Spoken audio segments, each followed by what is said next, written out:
Sean bienvenidos al quinto día de la Semana del Emprendimiento. Esta semana nos ha pasado bien rápido. Hola Sandra, hola Mariam, ¿cómo están? Estamos hoy ya casi terminando con la penúltima conferencia de la Semana del Emprendimiento, este evento para emprendedores y emprendedoras organizado por la Embajada Británica en Cuba y la corresponsalía On Cuba News. Estamos hoy con el profesor Alexander Torres del proyecto Cuba Emprende, asesor de temas legales y que por supuesto nos viene a hablar justamente de cómo el conocimiento legal es un poder, específicamente en el tema de contratación, que es otra de las cosas que se nos hace cuesta arriba, que es muy difícil cuando estamos comenzando a emprender.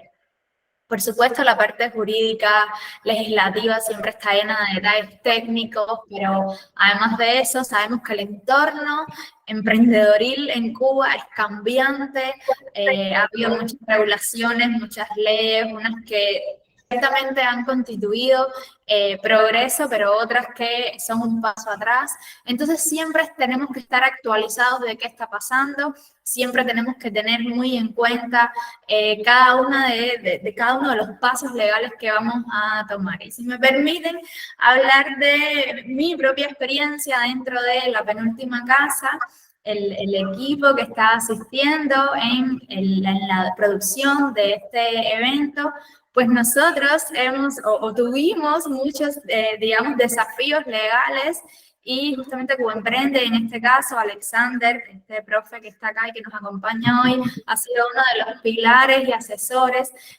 dentro de nuestro equipo para que los temas como la contratación no sean más un problema en la penúltima casa. Así que estoy encantadísima de tener a Alexander por acá. Esperamos que hoy sea un día también súper bueno, que podamos compartir, que la conexión esté mejor para todos, ojalá, y que puedan participar y puedan escuchar y vivir la experiencia con la mejor calidad posible. Y nada, nos vemos ahora y Alexander, el micro es tuyo, bienvenidísimo. Bueno, muchas gracias y sean bienvenidos todos los emprendedores que están presentes aquí en esta mañana de sábado, que han demostrado, bueno, por la voluntad y el deseo de conversar sobre derecho un sábado en la mañana. Nunca es tarde para acercarse al conocimiento jurídico. ¿En qué momento del emprendimiento? Pues yo le diría que en todo momento del emprendimiento. Cuando estamos pensando en presentar una solicitud de autorización para sacar la licencia correspondiente, o cuando estamos en pleno desarrollo de la actividad comercial, o incluso cuando, por desgracia, tenemos que cerrar un emprendimiento. Para todos estos momentos, el derecho tiene una respuesta.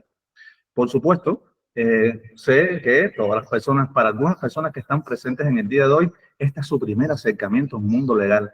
Óigame, y miren que el mundo legal está lleno de palabras difíciles, de leyes, de gacetas, que realmente nos cuesta trabajo a las personas que no estén vinculadas con el mundo legal, poder acercarnos, ¿no? Poder establecer digamos, ese rapport o esa facultad de poder entender lo que está ahí escrito. Pero nunca podemos perder de vista la necesidad de acercarnos en primer lugar a los textos legales. ¿Por qué? Porque ahí está escrito en blanco y negro qué es lo que se puede y qué es lo que no se puede, qué se puede transformar y qué es inmutable, qué es inmodificable. Y en el día de hoy pretendo acercarme a todos ustedes con este tema. El conocimiento legal es poder. ¿Quién lo duda, eh? Pero vamos a ver una cuestión muy interesante, realmente muy seductora. La contratación en el emprendimiento. Bueno, ¿qué es la contratación? ¿Qué es el contrato? Pudiera decirles de manera general que son aquellos acuerdos que pueden establecerse entre dos empresarios. La contratación dentro del marco del emprendimiento. Entre dos empresarios que van a establecer de una manera libre, pero respetando, por supuesto, determinados límites, como son la moral, el orden público, los acuerdos a través de los cuales van a encauzar su actividad económica. Yo diría que la contratación sería los rieles, ¿verdad? Por donde corre la locomotora de cada uno de sus negocios. Entonces, en dependencia de la previsión y el conocimiento que tengamos de cada uno de los aspectos, de nuestros negocios y de cómo traducirlo a la cuestión legal, pues vamos a poder tener, digamos, un futuro más previsible y un éxito más o menos asegurado. Ahora bien, miren, existen una serie de principios en la contratación.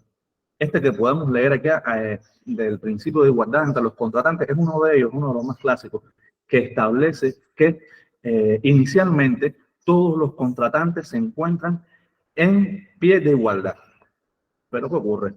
Todos conocemos también la realidad práctica en que a veces que nos corresponde contratar con empresas ya constituidas hace mucho tiempo o con empresarios que tienen un poder económico mucho más fuerte que el nuestro, o incluso hay veces personas que contratan con determinadas instituciones públicas o privadas en que existe una asimetría de ese poder. Y entonces ahí vemos, y estoy seguro que muchos de ustedes lo están pensando, que este principio de la igualdad entre las partes se relativiza, ¿verdad? Pues sí, así mismo es. También tenemos que saber que existe a favor de nuestra protección en la legislación, pues determinadas normas que nos protegen para cuando la contraparte en el contrato, que tiene un mayor poderío económico o de otra índole, quiere establecer cláusulas en un contrato que son abusivas, ¿ya? Que abusan de esa posición de superioridad económica, tenemos la posibilidad de instar la nulidad de esas cláusulas abusivas. Es importante. Este principio de igualdad entre los contratantes, sobre todo, se da en aquellos casos de muchos de nuestros emprendimientos donde podemos o tenemos el margen de poder negociar el contenido de los contratos. Digamos, si vamos a hacer un contrato de suministro entre una sociedad de responsabilidad limitada dedicada a la actividad de restauración y cafetería y el productor de carne, que se vaya a comercializar en esta sociedad de responsabilidad limitada, sí existe un margen determinado para la negociación, para establecer plazos, para establecer índices de calidad o el precio del suministro, pero existen otros contextos en que debemos contratar con empresarios que ya tienen proformas o cláusulas preestablecidas, digamos. Si usted quiere dotar a su paladar de un servicio Wi-Fi, usted no va a tener la posibilidad de poder negociar con el proveedor de Texas de cuáles van a ser esas cláusulas que están dentro de ese contrato. Tampoco lo va a poder hacer si lo que quiere es contratar un servicio de suministro de electricidad o agua. En esos casos existen contratos que ya no van a estar en negociación, ¿ya? Que no va a ser posible para nosotros poder negociar esas cláusulas que ya vienen preestablecidas. Estamos hablando de los contratos de adhesión. Usted, cuando va a tomar un avión para viajar, no puede negociar con la empresa que provee esos servicios aeronáuticos cuál va a ser el contenido de esas cláusulas. Ahora, incluso en estos casos en que no es posible negociar ese contenido, estamos hablando de los contratos de adhesión. Eso significa que usted está expuesto a los abusos que pueda establecer la otra contraparte, por muy fuerte que sea, pues no. ¿Y dónde se establece que no es así? Miren para acá, en esta joya que aparece aquí. Esto que les estoy mostrando a ustedes es el decreto ley número 304 de la contratación económica. Y yo les recomiendo a todos ustedes que incluyan esta legislación dentro de la carpeta legal de sus negocios. ¿Ya? En este decreto ley 304 van a encontrar estos principios contractuales. Y en el 310, que aparece a continuación, miren, van a encontrar un tesoro. Algo que yo considero que es realmente una guía para la contratación. Van a poder ver tipos contractuales. O sea, distintos tipos de contratos que ustedes pueden ir ajustando y aplicando a sus negocios. Pero fíjense, como les digo esto, también les digo lo siguiente. La actividad de confección del contrato es una actividad jurídica. Esta actividad yo recomiendo que sea desarrollada por juristas, por personas especializadas en la contratación. Pero ¿saben qué es lo que ocurre? De mi experiencia práctica puedo decirles que en muchas ocasiones llegan empresarios muy inteligentes, muy duchos en su materia de conocimiento, pero que desconocen totalmente del derecho. Y eso es comprensible, habida cuenta de la falta de cultura jurídica que nos embarga a muchos de nosotros en el sector del emprendimiento. Bueno, ¿y por qué les recomiendo que tengan esto? Porque es importante que a la hora de hablar con un jurista, ustedes puedan establecer un canal de comunicación eficiente, ¿ya?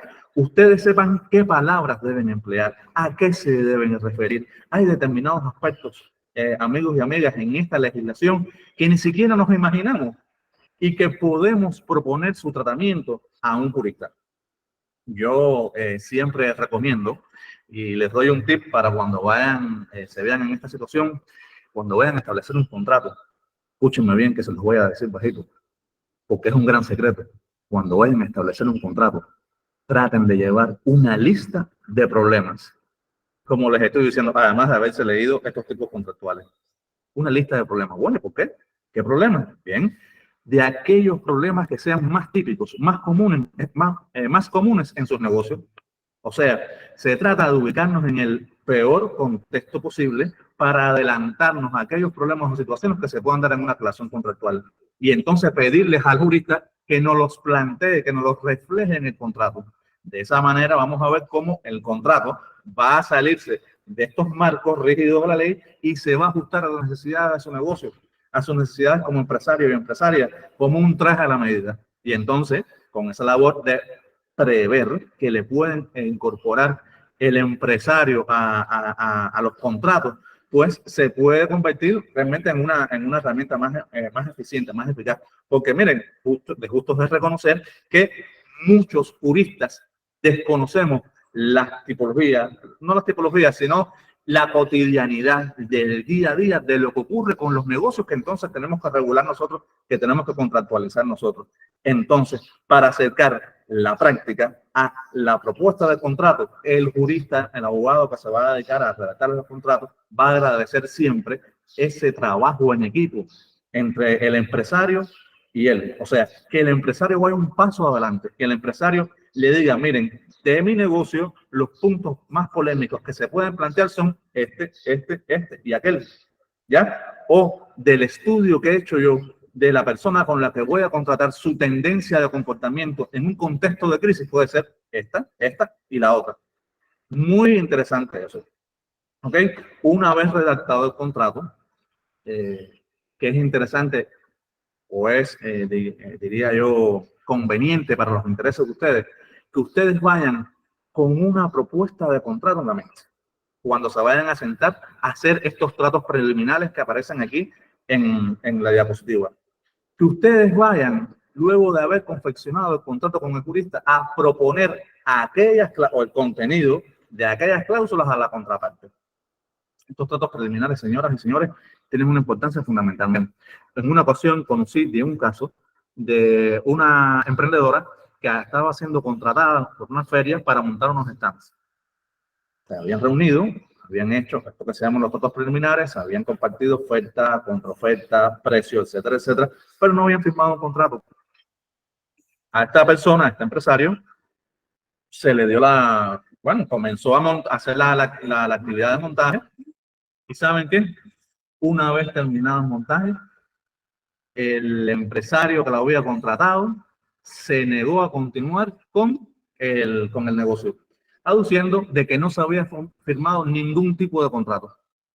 Este empresario pensaba que, al ser cierto esto, que no se había firmado ningún contrato, no iba a poder tener ningún amparo jurídico. Y miren ustedes, información jurídica es poder, que en este mismo decreto ley se establece la posibilidad de exigir ante un tribunal la indemnización por los daños y perjuicios en que hubiera incurrido el empresario a causa de los tratos preliminares, o sea, a causa de la expectativa de un futuro contrato hecho sobre la base de estos tratos preliminares. Así que ya saben, no solamente es necesario el cumplimiento de un contrato para que usted pueda demandar legalmente a la contraparte en un contrato, sino que desde antes, desde la antesala, desde los tratos preliminares, desde esa promesa de contrato, usted puede emprender acciones judiciales en caso de incumplimiento.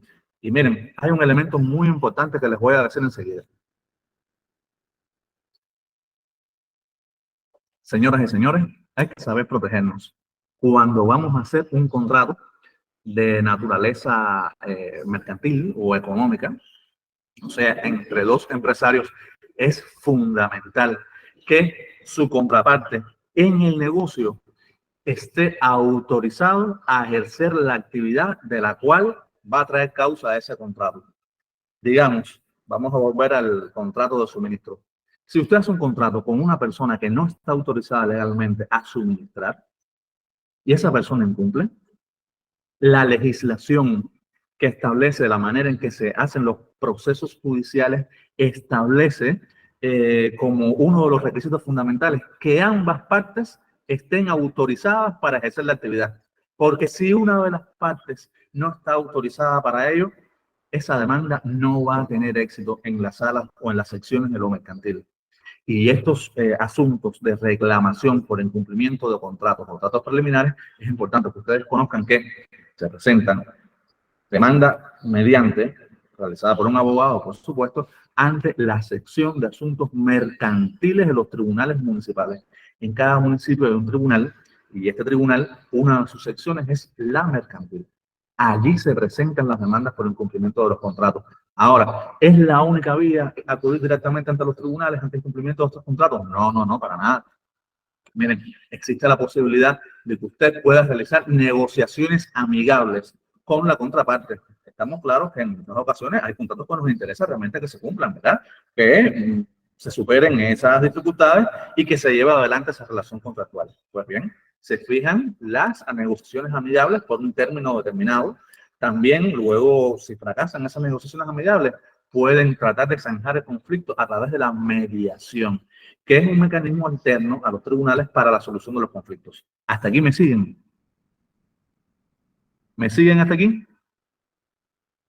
¿Me explico? ¿Sí? Avanzamos entonces. Gracias, Emanuel, por tu reporte. Y Niuka también. Entonces, vamos a ver aquí. Vamos a ir entrando entonces a requisitos que se establecen como contenido de estos contratos. Lo primero, lo fundamental. Muchas gracias por el reporte de todos. Saludos para todos de todos. Okay. Bien. Me causa mucha alegría que estén al tanto de todo esto, ¿verdad que sí? A mí en lo personal me anima mucho el empoderamiento del sector del empresariado privado cubano. De verdad que sí. Un saludo para todos y para todas. Bien. Ahora, ¿qué es lo que tiene que tener un contrato? O sea, ¿qué datos nos serían útiles aportarle al jurista que va a redactar ese contrato para que se vaya guiando? Bueno, lo fundamental, esto es como cuando se conocen dos personas, la necesidad de identificar a la contraparte. ¿Ya? Fíjense qué requisitos se establecen aquí. Uno, si usted va a hacer un contrato con una persona jurídica y las personas jurídicas, dicho sea de paso, son aquellos sujetos, aquellos empresarios que no son seres humanos, porque los seres humanos somos personas naturales. Personas jurídicas, ¿quiénes serían? Una empresa, una sociedad de responsabilidad limitada, el propio Estado, las instituciones que se crean, que no tienen una representación humana, por supuesto, son personas jurídicas, y las naturales son aquellos seres humanos que en el contexto mercantil pues tienen licencia para poder operar. Bien, cuando usted va a contratar con una persona jurídica, y esto se lo digo de manera muy somera, no entro en profundidades jurídicas porque estoy consciente de que el público mayoritario que me está escuchando son personas ajenas al mundo del derecho.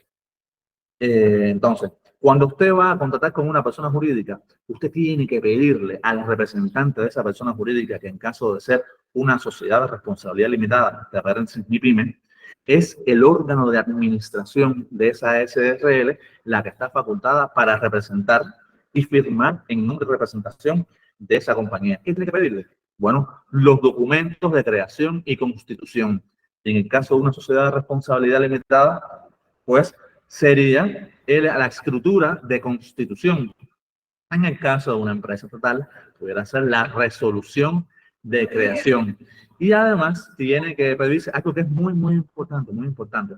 Fíjense, la inscripción en el registro mercantil. Yo añadiría una certificación actualizada del registro mercantil. Por aquí salió un comentario de pedir la certificación legal. Miren, yo soy muy cauto en esos temas, porque lo que realmente acredita que esta compañía con la cual usted, o empresa con la cual usted va a comerciar o contratar, tiene existencia, ha nacido y es legal, es la certificación del registro mercantil. Si usted está contratando con una SRL que aún no está inscrita en el registro mercantil, es probable que la responsabilidad en caso de incumplimiento de ese contrato la tengan que asumir los socios contratantes, porque es una SRL que está en formación. Y no es lo mismo, ustedes me comprenderán, tener como garantía del cumplimiento de ese contrato el patrimonio personal de los socios que el capital social de la compañía.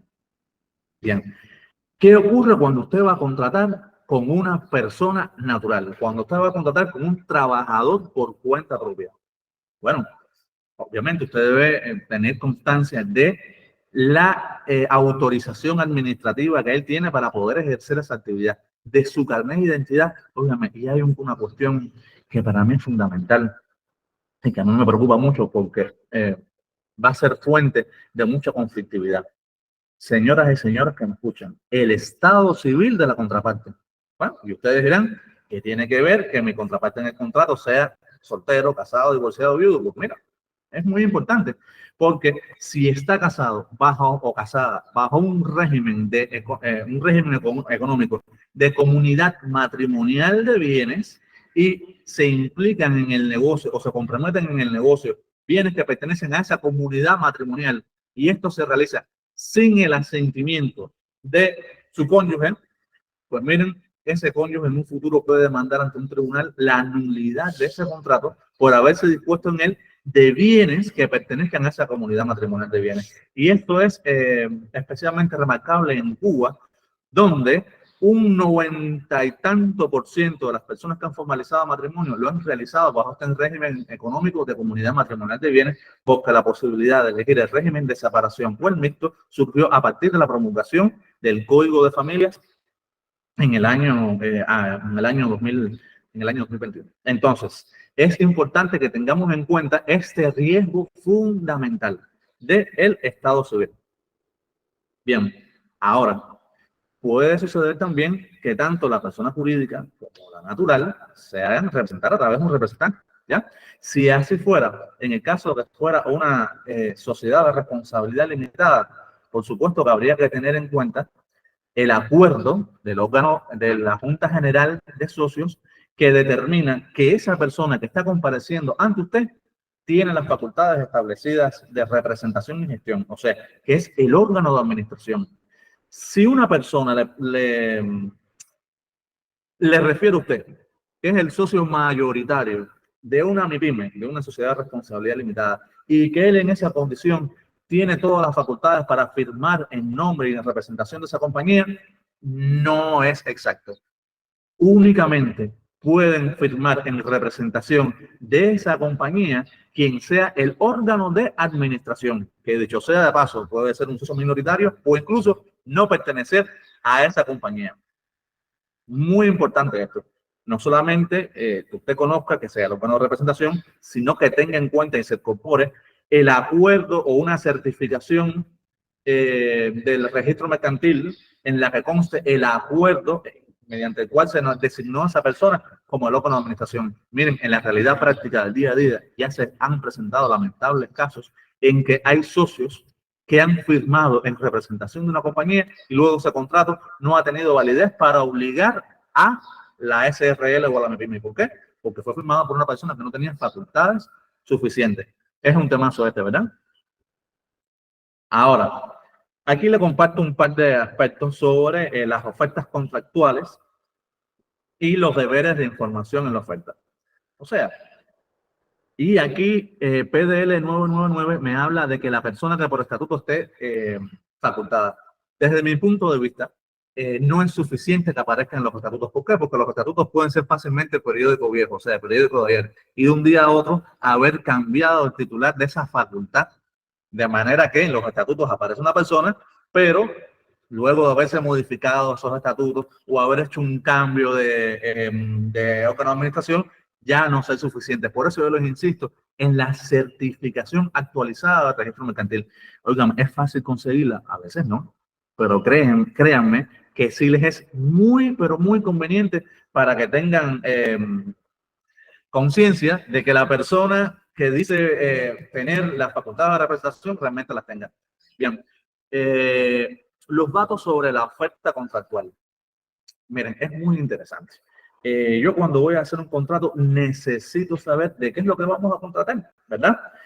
O cuando yo voy a ofrecer la posibilidad de contratar sobre un servicio o producto que estoy poniendo a disposición, es importante que la contraparte sepa que esa oferta, las características de esa oferta no son eternas, ¿eh? O sea, que en el caso de estar ofreciendo yo en venta una maquinaria para confeccionar materiales de la construcción, ese precio puede variar en el tiempo. ¿Cuál es el mecanismo para definir el precio y el periodo de duración de la oferta contractual? ¿Ya? Documento, se crea un documento donde se describe además qué es lo que se está ofreciendo, en qué condiciones de pago se está ofreciendo, durante qué tiempo va a estar en vigencia esta oferta. Que aquí dice que si no se pacta nada contrario, es durante 20 días, que es el término que también se establece para la aceptación. Entonces, fíjense que hay determinadas cuestiones que desde la distancia pueden pensarse que son pura burocracia. Y lo parece, ¿eh? Pero no, no es así. Porque a la hora en que hay que establecer una demanda o un litigio por el incumplimiento de las ofertas o de las condiciones en los tratos preliminares, estos son documentos, son pruebas preconstituidas que usted puede ofrecerle a un tribunal y entonces puede tener mejores probabilidades de éxito. Bien. Por supuesto, usted también puede realizar una contraoferta y en caso de la contraparte una contraoferta, pues entonces será necesario poder seguir negociando el objeto de esta contratación. Ahora bien, una vez llegado a un mutuo acuerdo, ¿cómo identifico yo que hace falta otros datos para identificar a la contraparte? Obviamente, pues miren que sí. Por ejemplo, uno de los datos que hay que establecer es la cuenta bancaria de la contraparte. ¿Y por qué esto es importante? Se recuerda que al principio les pedía siempre ubicarnos en las situaciones de conflicto. O sea, como cuando uno llega a una habitación que se fije en la puerta de entrada, pero tiene que fijarse también en cuántas opciones de salida tiene esa habitación. Bien, este dato bancario es fundamental. Y le explico. En caso de un incumplimiento de pago, usted va a poder solicitar que se embargue esa cuenta. Y créanme que ante situaciones de conflicto se hace más difícil poder obtener algunos de estos datos. Entonces es importante tenerlos desde antes. ¿Ya? No solamente la cuenta bancaria, sino también poder tener una noción del estado de cuentas de esa cuenta bancaria, porque les repito, es hacia ahí donde podrá dirigirse la solicitud de un embargo. Conozco de muchos casos en que se han realizado contrataciones con contrapartes que son muy fuertes y comienzan los retazos en el pago. Y yo estoy consciente de que hay otras situaciones no escritas, como por ejemplo la característica que presenta nuestro mercado, de que es muy restringido, y entonces o haces el contrato conmigo o no haces ningún contrato, o te lo proveo yo que soy el único oferente en el mercado o no te lo ofrece nadie, o simplemente si me demandas en un tribunal más nunca vas a poder acceder a este tipo de producto o de servicio que estoy ofreciendo. Yo estoy consciente de que todo eso existe. Yo soy consciente que eso forma parte de la realidad y que muchas veces somos nosotros los empresarios privados cubanos, las partes más débiles en esa contratación. Pero lo cierto es que también existen mecanismos legales, señores, para hacernos respetar. Son estos que están aquí. Y que la contraparte no va a dudar en utilizarlos si le es necesario contra nosotros. ¿Ok? Entonces, viene llegando un momento en que hay que naturalizar, entre otras cosas, en nuestra vida de empresario, estos mecanismos legales. ¿Ya? ¿Y cómo nos enteramos que existen? Pues con espacios como estos, como los espacios que nos está dando Katia, Ion Cuba y la Embajada Británica en este día como hoy. Para mí es fundamental, no que sean abogados, fíjense, para mí, si les he dejado la duda, si les he dejado el deseo de aprender, si les he dejado el deseo de analizar con detenimiento las gacetas, Obviamente, para mí ha sido un día de éxito. Y por cierto, al final de esta conferencia, yo también les voy a hacer un regalo, Katia. Yo les voy a dejar en el sitio el contenido de este decreto ley 304 y de 310, donde vamos a poder ver, por ejemplo, algunas de las cuestiones que van a aparecer aquí en esta presentación. Bien, ¿cómo se hace constar la existencia de un contrato? Los contratos pueden ser verbales, dirán muchos. Sí, es verdad, que pueden ser verbales, usted puede establecer un contrato verbal, pero no es suficiente. Vayamos nuevamente a la situación de crisis. ¿Cómo en un contexto de crisis usted puede demostrar a qué se comprometió una contraparte que dice que donde dijo Diego? Es muy complicado. Yo sé que llevamos muchos años de tradición, que los cubanos somos gente de palabra, pero óiganme, desde que se inventó la tinta china de papel, señoras y señores, yo les recomiendo a todos que establezcan, que escriban cuáles son los acuerdos a los que van a llegar. Bueno, ¿y qué ocurre si se me da la posibilidad, por muchos deseados, de establecer un contrato con un proveedor o con una contraparte extranjera? Dígame, ¿en qué idioma escribo yo la versión válida de ese contrato? ¿En inglés, en español, en ruso, en alemán? No. La ley establece que la versión válida, con vista futura a tribunales, con vista futura a hacerle valer en el territorio nacional, tiene que ser escrita en el lenguaje, en el idioma más bello del mundo, que es el castellano. Es un requisito esencial en este caso. Ahora bien, ¿cuál será el contenido general de un contrato? Cuando vaya a ver al abogado, ¿sobre qué cosas tengo que hablarle? El objeto de las prestaciones derivadas en un contrato. ¿Qué cosa es el objeto contractual? ¿A qué me obligo yo? ¿A qué se obliga la otra parte? Si yo fuera a arrendar un inmueble para que en él se desarrollara una actividad de, vamos a las palabras que tanto me gustan, ¿qué tiene que decir esa cláusula de objeto contractual? Bien, por una parte, yo, propietario, me obligo a arrendar el inmueble ¿a cambio de qué? A cambio de un precio. ¿Quién pagará el precio? El arrendatario, la contraparte. Esta es una oración muy sencilla, muy coloquial, pero que establece de qué va a tratar el contrato. Al abogado con el cual usted vaya a hablar necesita conocer, fíjense, más allá de la historia del emprendimiento, de cuándo fue que comenzaron, ¿ya? ¿De qué va a tratar ese contrato en concreto? ¿Ya? ¿Cuál va a ser la prestación básica? Además, ¿cuál va a ser el plazo de cumplimiento de las obligaciones? Vamos al ejemplo que le estoy diciendo del arrendamiento. ¿Por qué tiempo yo voy a arrendar el inmueble? ¿Verdad? Y en qué tiempo la contraparte, el arrendatario, se va a ver obligada a pagarme.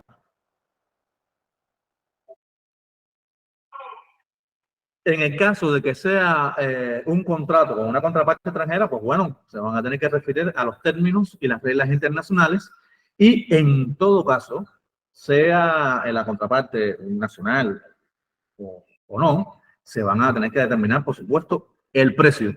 Óiganme, miren que yo he escuchado a personas que me han preguntado, ¿y hace falta poner el precio en el contrato? Sí, por supuesto que hace falta. ¿Por qué? Porque el precio es un elemento fundamental en el contrato. Si en el contrato usted no pone el precio a cambio del cual usted va a arrendar, usted va a suministrar, usted va a construir, usted va a ejercer peluquería, óigame, ese contrato es inválido. Dicho sea lo siguiente, para matizar el tema de los contratos verbales escritos. No es que usted tenga un negocio de peluquería y por cada persona que vaya a entrar a su peluquería, usted tenga que decirle, vamos a hacer un contrato y firma aquí. Hay contratos que tienen más o menos relevancia económica.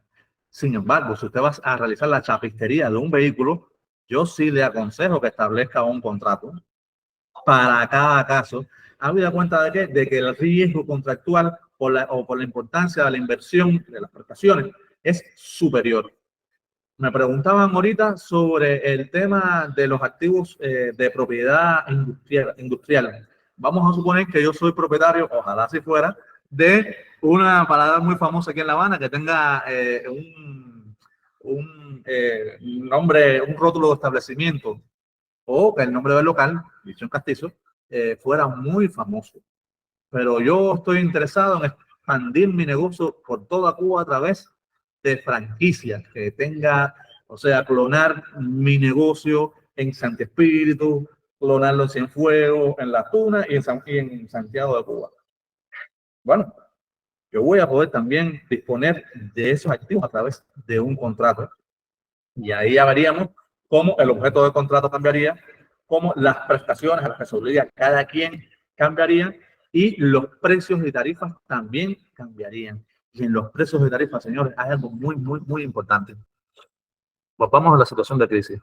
En un mundo idílico nos van a pagar en tiempo, es más, nos van a pagar el día antes, nos van a pagar todo, pero en la realidad objetiva no ocurre así muchas veces. Muchas veces se demoran y en otras ocasiones hay personas que tratan de evadir incluso el pago. Y en este caso es interesante que convertamos a nuestros contratos en elementos de ingresos económicos, aún en situación de crisis. ¿Qué es lo que pasa si no se paga en tiempo? Pues usted puede establecer una mora, o sea, un incremento porcentual del precio por cada día de mora, por cada semana de mora, por cada mes de mora, ¿ya? Y ese por ciento puede ser incrementable.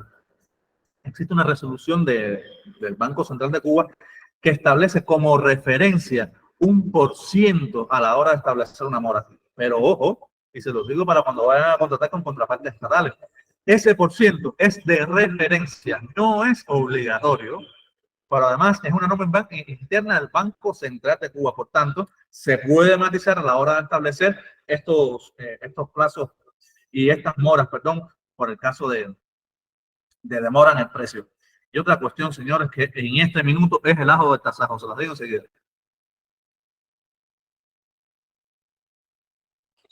El cambio de las situaciones tenidas en cuenta inicialmente a la hora de contratar. Vamos a pensar que me contrataron a mí la producción y suministro de un lote de 3 toneladas de carne de cerdo. Bien, la carne de cerdo tiene un precio hoy, pero quizás a la fecha en que yo vaya a hacer el suministro, ya ese precio haya cambiado en varias ocasiones y generalmente al alza. Si yo comercializo la carne de cerdo en el precio inicial que yo establecí en el contrato, no voy a tener una ganancia adecuada al contexto del momento en que deba cumplir la obligación de suministro. ¿Qué hacer allí? ¿Puede el contrato salvarnos de esa situación? Miren, existen dos posibilidades.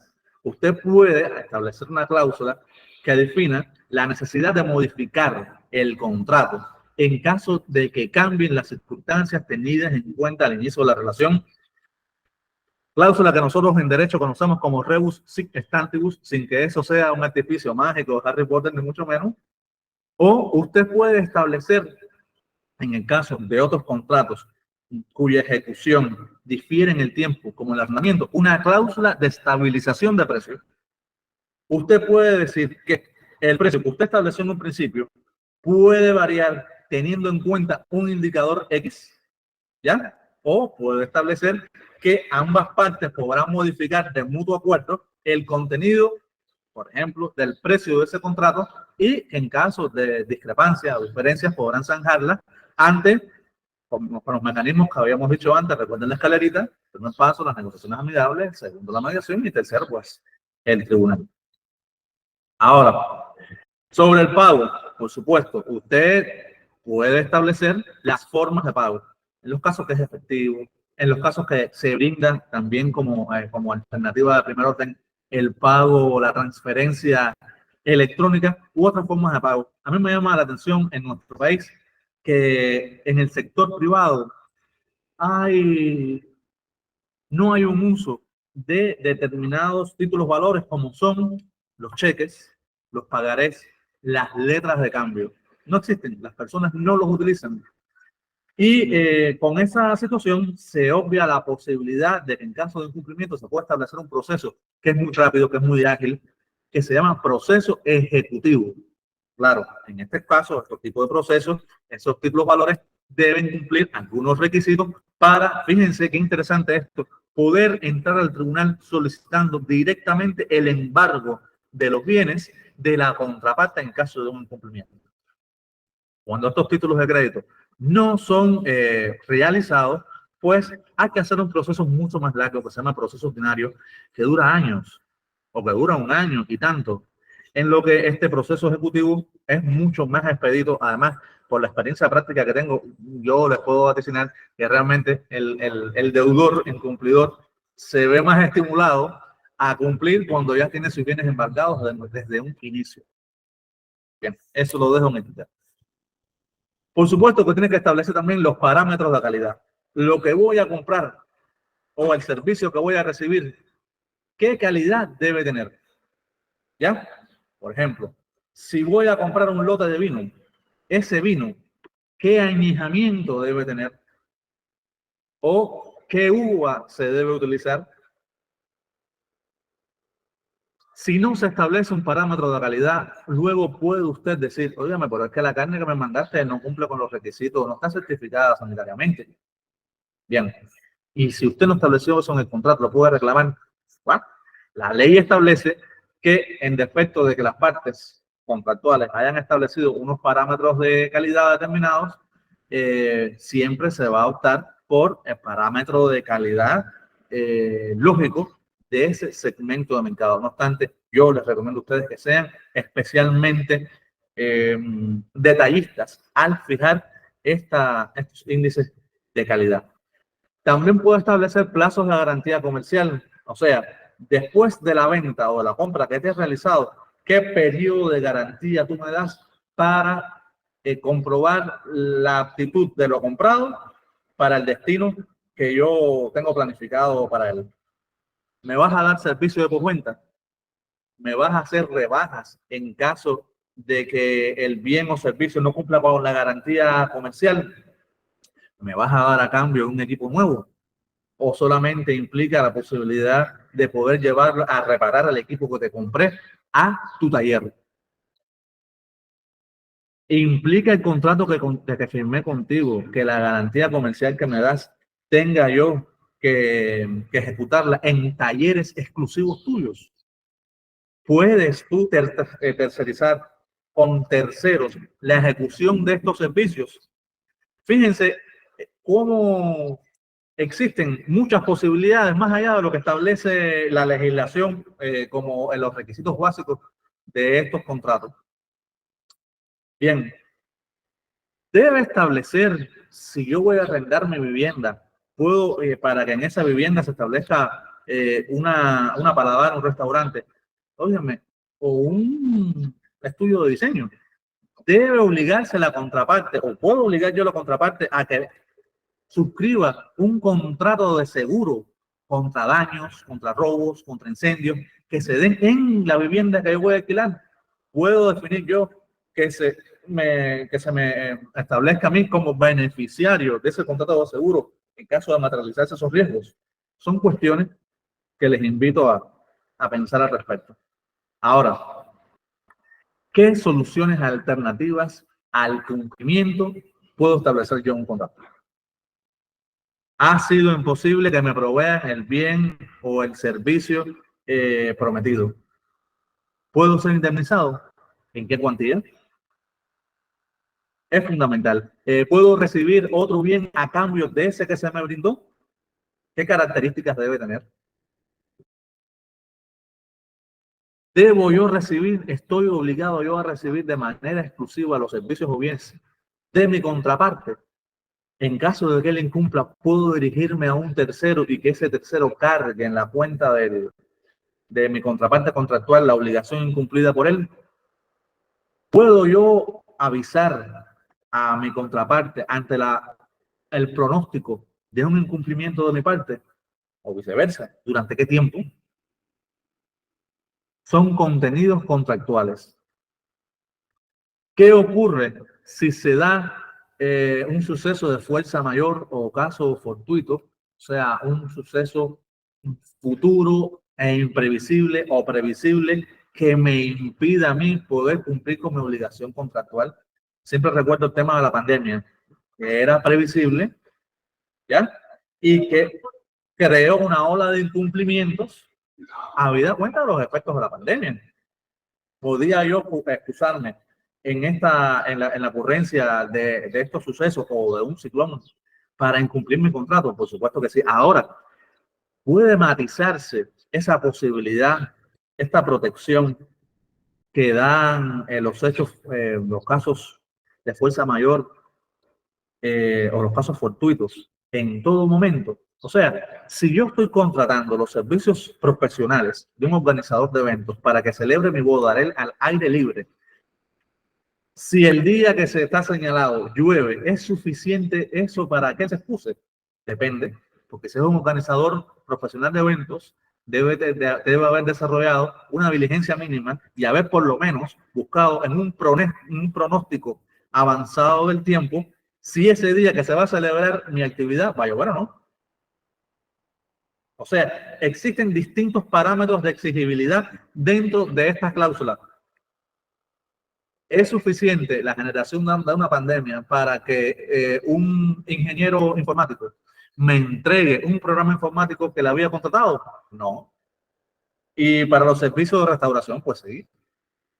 O sea, hay que contextualizarlo, hay que personalizar la situación. En los contratos, la posibilidad que usted tenga de prever puede ser la salvación de esa relación. O sea, usted no puede sentarse a pensar que va a ser un mundo idílico en que todo va a ser resuelto de una manera amigable si no está previsto. No, no, no, no. Usted tiene que sentarse, tiene que llevar la famosa lista de problemas, ¿ya? Negociar con su contraparte. Por supuesto que debiera existir un momento previo de negociación y el resultado de esa negociación llevarlo a contrato.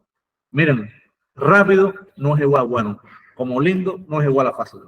¿Ya? Muchas veces por la premura, para que vamos a sentarnos a conversar de esto, mira, firma aquí, esto es un papel solamente. Señores, ahí está la perdición. Entonces, pensar, planificar, escribir, consultar y proponer las firmas de contrato. Recuerdo algún tiempo atrás que vi a un empresario del sector de la carpintería que traía un contrato.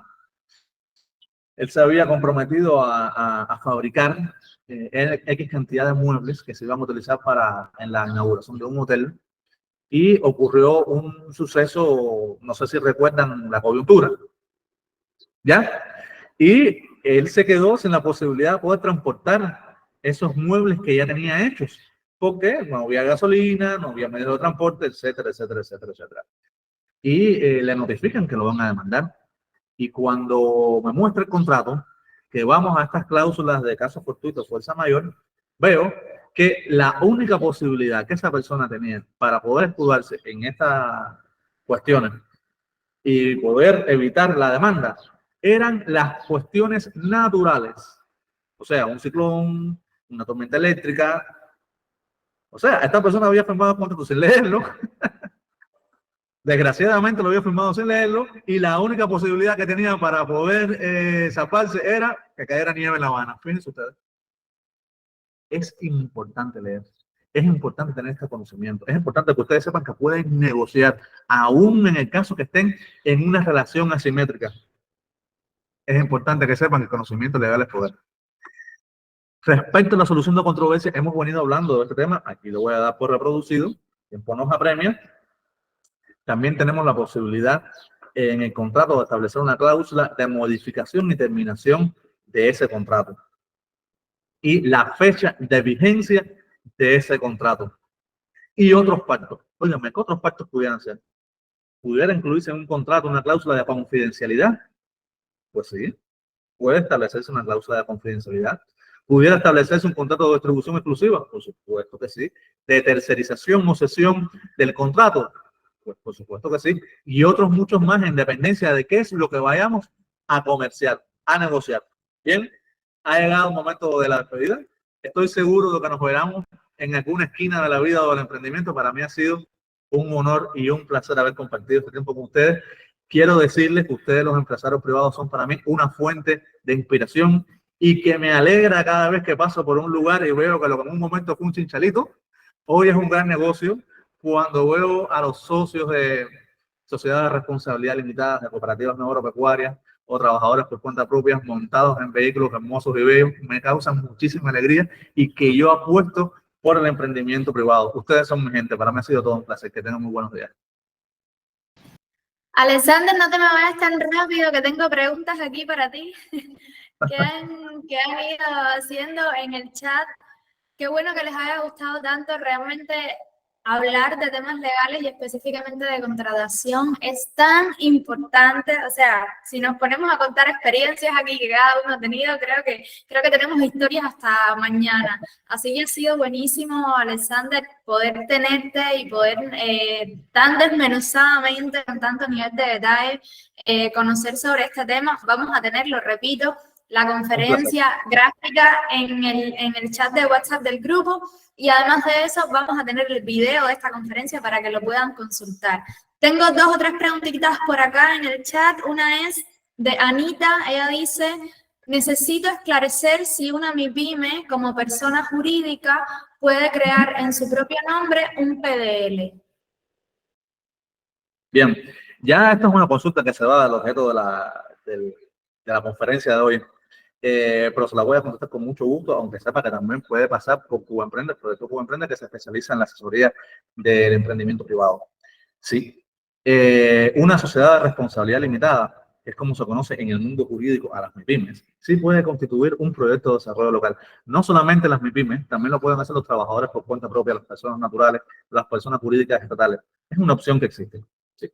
Muchas sociedades de responsabilidad limitada, miren, algo muy interesante aquí. En la Gaceta Oficial número 94 de 2021, que les recomiendo, aquí se establece hoy, yo le digo a esta legislación, que es un compendio legislativo, la Biblia del emprendimiento cubano hoy. La pueden comprar en la Gaceta Oficial, que está en Sánchez y Dragones, vale 14 pesos cubanos. O de lo contrario, pueden entrar a este sitio web, www.gacetaoficial.gov.cu, y ahí la pueden descargar gratuitamente. Buscan Gaceta Oficial Ordinaria 94 de 2021. Ahí aparece el decreto número 49 de esa fecha, que se establece un listado de actividades prohibidas para quienes, se los voy a leer, para trabajadores por cuenta propia, para cooperativas no agropecuarias y para MIPYMES privadas.